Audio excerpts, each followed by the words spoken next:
Video না দিতে দিতে আমার শরীর কিন্তু একদম অলস হয়ে গেছে। আজকে নিয়ে আসলাম অনেক মজার কলিজা বোনা। আসসালামু আলাইকুম, কেমন আছেন সবাই? আশা করি সবাই অনেক ভালো আছেন। অনেক দিন পর নতুন একটা ব্লগ নিয়ে হাজির হলাম। আজকে আমি আপনাদের সাথে শেয়ার করব আমি কিভাবে কলিজা রান্না করি। আর কি কলিজা ভুনা বলা যাবে না, কারণ আমার বাসায় কোনো কিছু ভুনা রান্না করা হয় না। আমার ছেলে যেহেতু ঝোল পছন্দ, যাই রান্না করি না কেন ঝোল তো থাকতেই। প্রথমে আমি কলিজাটা ভালো করে পরিষ্কার করে তারপরে সিদ্ধ বসিয়ে দিলাম। আর সিদ্ধ বসিয়ে দিয়ে এদিকে আদার্স যে কাজগুলো আছে আর কি রান্নার জন্য সেগুলো আমি করে নিব। ইচ্ছা থাকলেও কিন্তু কোনো উপায় নেই। আমার কিন্তু অনেক ইচ্ছা আছে যে আমি আগের মতো আবার অ্যাক্টিভ হবো, আগের মতো আবার রেগুলার ভিডিও দেবো, তবে কোনো উপায় নেই। কারণ যেহেতু আমার ছোট বাচ্চা আছে তাকে নিয়ে কিন্তু এখন আমার রেগুলার ভিডিও করা কোনোভাবেই সম্ভব না। আমি যখন রান্না করি একদম দৌড়ের উপর রান্না করি, আর ভিডিও করতে গেলে তো একটু গুছিয়ে সুন্দর করে তারপরে ভিডিও করতে হয়। যেহেতু বাসায় একাই বাবুকে ধরার মতো কেউ নেই, আর যখন রান্না করি দেখা যায় রান্নার মাঝখানে হচ্ছে আমার বাচ্চাটা একদম কেঁদে ওঠে, রান্না বাদ দিয়ে তারপরে দৌড়ে গিয়ে ধরি, ওইভাবে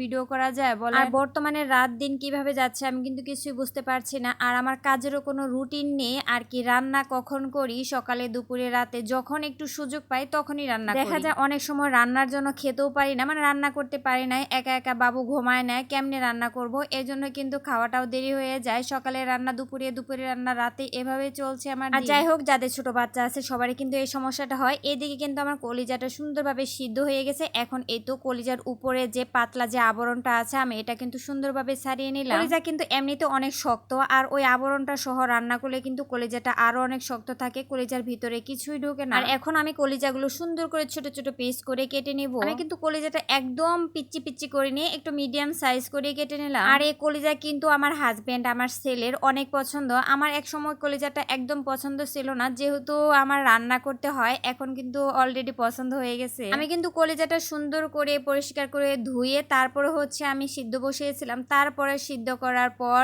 কাটার পর কিন্তু আবার আরো ভালোভাবে পরিষ্কার করব। এই তো দেখেন, কলিজা যতই পরিষ্কার করা হোক না কেন আমার মনে হয় কলিজা থেকে ময়লা বের হবে। যাই হোক, ভালোভাবে পরিষ্কার করে এখন কিন্তু আমি চলে আসলাম রান্নার কাজে। এই তো আমি পরিমাণ মতো তেল দিয়ে তারপর কিছু পরিমাণ পেঁয়াজ দিলাম। অনেকে ভাববেন আপু এত অল্প পরিমাণ পেঁয়াজ দিলেন, আমি কিন্তু এর মধ্যে আর কি পেঁয়াজটা বেটে নিয়েছি। এখন আমি সব ধরনের মশলা আর কি মাংসেতে যা যা মশলা দিতে হয় সবকিছু একসাথে দিয়ে দিলাম। সবগুলো মশলা একসাথে দিয়ে এই তো মশলাটি কিন্তু মোটামুটি আমার কষানো শেষ। এখন আমি হচ্ছে কলিজাগুলো দিয়ে দিব। আর কলিজা রান্নাটা যদি ঝোল না হয়ে একটু ভুনা ভুনা করা হয় তাহলে কিন্তু আমার মনে হয় বেশি মজা হয়, তবে আমি কিন্তু কোনোভাবেই ভুনা করতে পারবো না। এই তো কলিজা দেওয়ার পরে একটু ভালোভাবে কষিয়ে নিয়ে আমি কিন্তু আলু দিয়ে দিলাম। আলু দিতে হবে এই জন্য কারণ আমার বাসায় সবাই আলু অনেক পছন্দ করে, আলু তো মাস্ট বি থাকতেই হবে। আর যে কোনো তরকারিতে আলু দিলে কিন্তু একটু একটু ঝোল রাখতে হয়, তা না হলে কেমন যেন ভালো হয় না। আর আমার ছেলে তো ঝোল অনেক পছন্দ করে, যে তরকারি রান্না করি না কেন ঝোল রাখতেই হবে। এই তো এখন কিন্তু আমি আলু আর কলিজা সুন্দরভাবে কষিয়ে নিয়ে আমি পরিমাণ মতো হচ্ছে ঝোল দিয়েছিলাম। এর মধ্যে কিন্তু আমার তরকারিটা রেডি হওয়ার আগে গরম মশলা, জিরের গুঁড়ো দিয়ে কিন্তু আমি নামিয়ে নিয়েছি। কালারটা কিন্তু দারুণ এসেছে। আজকে এখানেই বিদায় নিচ্ছি, আল্লাহ হাফেজ।